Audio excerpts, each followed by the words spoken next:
Assalamualaikum warahmatullahi wabarakatuh. Baik anak-anak, hari ini Bu Esa akan membahas tentang penciptaan manusia dalam surat An-Nahl ayat 78. A'udzu billahi minasyaitonir rajim. Bismillahirrahmanirrahim. Wallahu akhrajakum min butuni ummahatikum بطون أمهاتكم لا تعلمون شيئا وجعل لكم السمع والأبصار والأفئدة لعلكم تشكرون, yang artinya Allah mengeluarkan kamu dari perut ibumu dalam keadaan tidak mengetahui sesuatu pun, dan Dia menjadikan bagi kamu pendengaran, penglihatan, dan hati nurani agar kamu bersyukur. Baik anak-anak, dari surat An-Nahl ayat 78 itu kita bisa mengambil hikmah, kita bisa mengambil pesan dari dalam ayat berikut. Ayat ini menggambarkan bagaimana proses penciptaan manusia yang begitu sempurna, dimulai dari ketidakberdayaan ketika lahir, lalu diberi potensi-potensi utama sebagai bekal kehidupan, yaitu pendengaran, penglihatan, dan hati. Baik, Bu Esa akan menyampaikan beberapa poin yang terdapat dalam surat An-Nahl ayat 78 ini.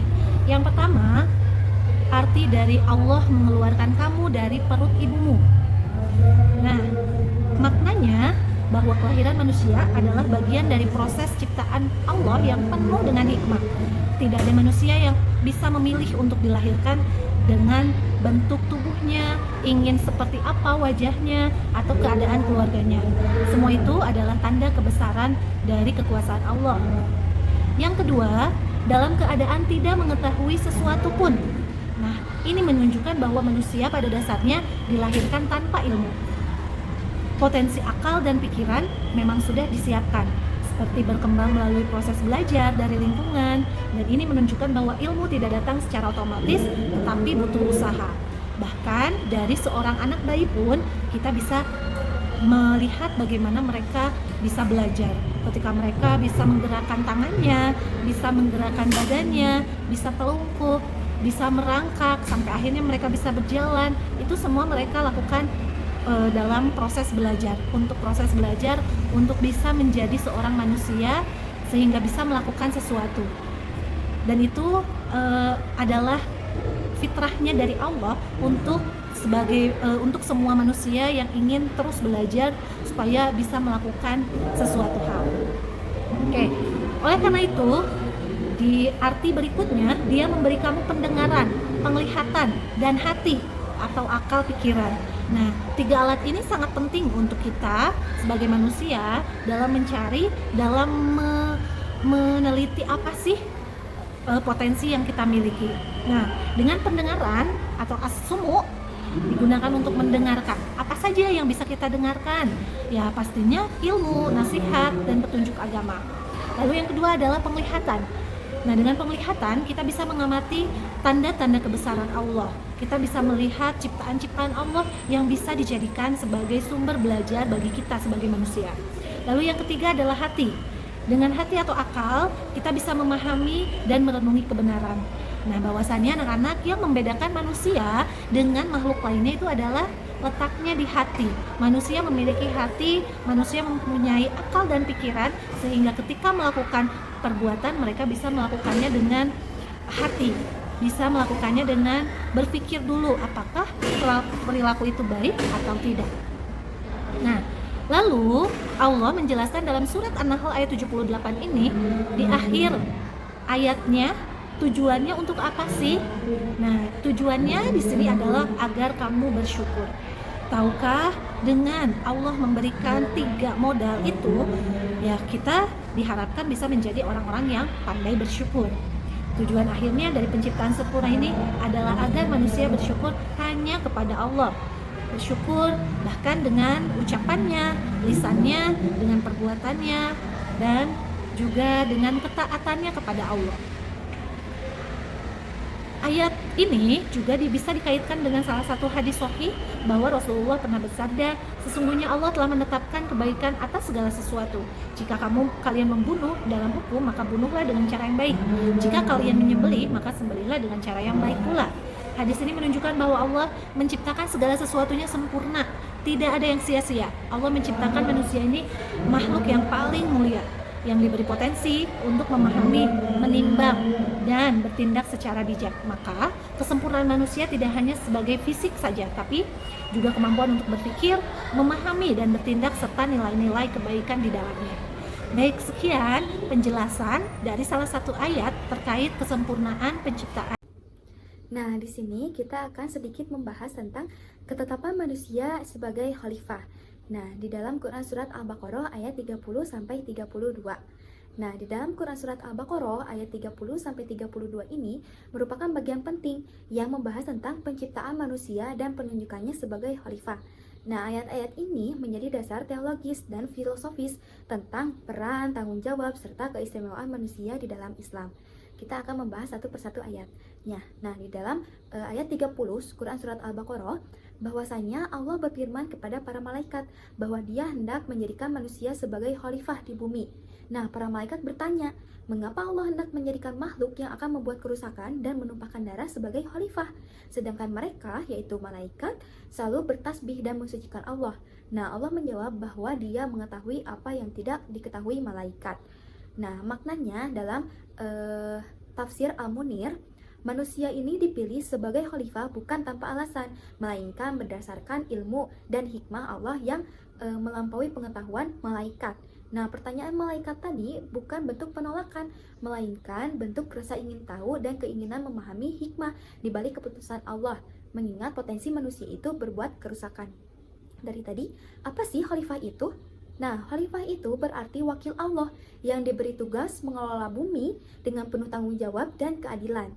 Nah, di dalam ayat 31 ini, Allah mengajarkan Adam nama-nama segala sesuatu, yaitu ilmu pengetahuan tentang benda-benda dan hakikatnya. Kemudian Allah memerintahkan malaikat untuk menyebutkan nama-nama tersebut. Nah, jika mereka benar dalam sanggahannya, mereka bahwa manusia tidak pantas menjadikan khalifah. Nah, maknanya ilmu yang diberikan kepada Adam adalah modal utama manusia untuk menjalankan tugas sebagai khalifah. Nah, membedakan manusia dengan malaikat dan makhluk lainnya. Nah, ilmu ini meliputi tentang pengenalan, pengelolaan, dan pemanfaatan ciptaan Allah secara bijaksana. Nah, di ayat 32, para malaikat tidak mampu menyebutkan nama-nama benda yang diajarkan Allah kepada Adam dan mengakui keterbatasan ilmu mereka. Nah, mereka kemudian memuji kebesaran Allah dan menyatakan tunduk kepada keputusannya. Nah, maknanya ketidakmampuan malaikat menunjukkan keunggulan manusia dalam ilmu pengetahuan. Nah, pengakuan dan pujian malaikat menegaskan bahwa penunjukan manusia sebagai khalifah adalah keputusan yang tepat dan berdasarkan hikmah Allah. Nah, apa sih peran manusia itu sebagai khalifah? Yang pertama, pengelola dan pemimpin bumi. Nah, tugas utamanya adalah mengelola bumi dan segala isinya sesuai dengan ketentuan dan perintah Allah. Yang kedua ialah menegakkan ketentuan perintah Allah, yaitu menjauhi larangannya dan melaksanakan tugasnya. Terus amar ma'ruf nahi munkar, yaitu menegakkan kepada kebaikan dan mencegah kemungkaran agar tidak terjadi kerusakan. Baik, bismillahirrahmanirrahim. Saya Gaido Khurnisa. Saya akan melanjutkan pembahasan mengenai tujuan dari penciptaan jin dan manusia berdasarkan Quran Surat Az-Zariyat ayat 56 yang berbunyi, وَمَا خَلَقْتُ الْجِنَّ وَالْإِنْسَ إِلَّا لِيَعْبُدُونَ. Artinya, dan aku tidak menciptakan jin dan manusia melainkan supaya mereka menyembah kepadaku. Nah, dalam memahami ayat ini, para ulama tafsir memberikan penekanan yang berbeda, akan tetapi saling melengkapi. Nah, yang pertama itu ada tafsir Ibnu Katsir. Tafsir Ibnu Katsir menjelaskan bahwa kalimat dari liya'budun adalah agar jin dan manusia menyembah kepada Allah Subhanahu wa taala tanpa menyekutukan Allah dengan apapun, dengan sesuatu apapun gitu. Nah, ibadah di sini bukan hanya mencakup ibadah dari ibadah spiritual saja seperti ibadah sholat, zakat, puasa, ibadah haji, atau ibadah formal yang lainnya gitu. Akan tetapi mencakup setiap bentuk ketaatan yang kita lakukan baik secara lahir maupun batin.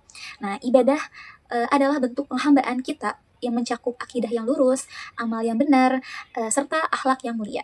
Nah, ini berarti hidup kita harus selalu berporos pada keikhlasan dalam menjalankan kehidupan kita sehari-hari, yaitu kepada Allah Subhanahu wa taala. Itu. Kemudian dari tafsiran ini kita bisa melihat bahwa tujuan penciptaan manusia itu adalah untuk ibadah, bukan sekedar kewajiban sekunder saja gitu. Jadi ibadah itu bukan hanya sekedar kewajiban sekunder saja, akan tetapi merupakan kewajiban kita kepada Allah Subhanahu wa taala gitu. Kemudian dari tafsiran Al-Jalalain, yaitu mengemukakan bahwa ayat ini menunjukkan tujuan utama kehidupan adalah untuk ketaatan yang mutlak kepada Allah Subhanahu wa taala. Nah, ada penegasan di sini mengenai kalimat tidak aku ciptakan. Nah, berarti kalimat di sini tidak ada alasan lain gitu ya, selain ibadah kepada Allah gitu. Tidak ada alasan lain bahwa kehidupan kita sebagai manusia itu untuk beribadah kepada Allah gitu. Maka kehidupan manusia bukan hanya kebetulan atau tanpa arah, tapi kita sudah ada arahan gitu dari Allah Subhanahu wa taala. Nah, ibadah menjadi misi eksistensial, yaitu di mana segala aktivitas hidup memiliki nilai ibadah jika dilandasi dengan ketaatan. Nah, tafsir ini menegaskan bahwa setiap aspek kehidupan harus berorientasi pada ketaatan. Kehidupan itu bukan hanya sekadar mengalir, akan tetapi kita harus punya arahan gitu. Nah, kemudian dari tafsiran Quraisy Shihab, tafsir Al-Misbah, yaitu Quraisy Shihab menjelaskan gitu bahwa makna dari ibadah ini luas gitu, menjadi tidak hanya ibadah spiritual saja, akan tetapi bentuk pengabdian total kita sebagai manusia kepada Allah dalam seluruh aspek dimensi kehidupan gitu. Nah, yang pertama, ibadah bisa berupa menjaga lisan dari ucapan yang menyakitkan, kemudian mencari nafkah secara halal, menolong orang lain, kemudian bahkan tersenyum kepada sesama manusia gitu, sesama makhluk gitu. Nah, seluruh hidup jika dilandaskan gitu pada niat lillahi ta'ala, niat untuk mencari keriduan dari Allah, akan menjadi nilai ibadah. Nah, kemudian beliau menekankan pentingnya kesadaran spiritual dalam tindakan kita sehari-hari. Nah, dari tafsiran Al-Misbah ini bisa kita lihat bahwa ibadah bukan aktivitas terpisah dari kehidupan sehari-hari, akan tetapi melainkan inti dari kehidupan itu sendiri gitu. Jadi ibadah itu merupakan kehidupan itu sendiri gitu, kehidupan yang kita lakukan sehari-hari gitu. Nah, dari ketiga tafsiran ini gitu bisa kita pahami bahwa konsep ibadah itu luas dan mendalam. Ibadah bukan hanya soal spiritual saja, tapi mencakup tindakan, sikap, tingkah laku, keputusan hidup yang kita ambil itu harus diarahkan, harus berlandaskan kepada Allah Subhanahu wa taala. Nah, kemudian setelah kita memahami bahwa tujuan penciptaan manusia dan jin itu untuk beribadah kepada Allah, pertanyaannya, apa sebenarnya makna ibadah itu dalam konteks kehidupan kita sehari-hari dalam dunia nyata gitu.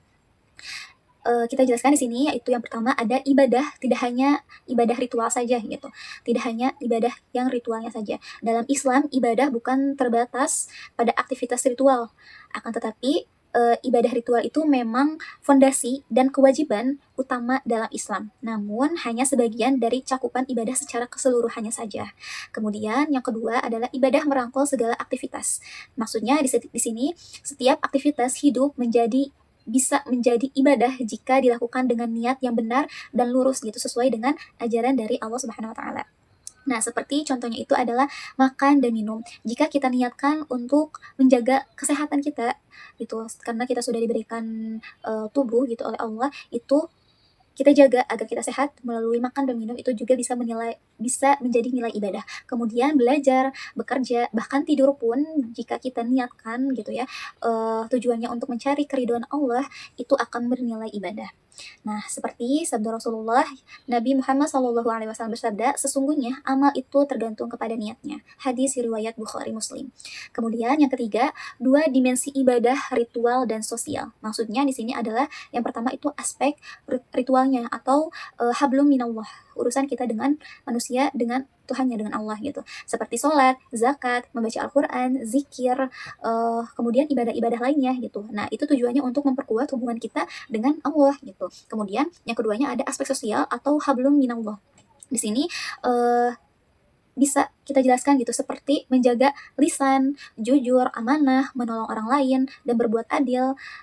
Itu juga merupakan ibadah gitu, merupakan bagian dari ibadah jika kita niatkan untuk beribadah gitu kepada Allah Subhanahu wa taala, kita mencari keriduannya gitu. Nah, Rasulullah Shallallahu alaihi wasallam pernah bersabda bahwa senyumanmu kepada saudaramu adalah sedekah.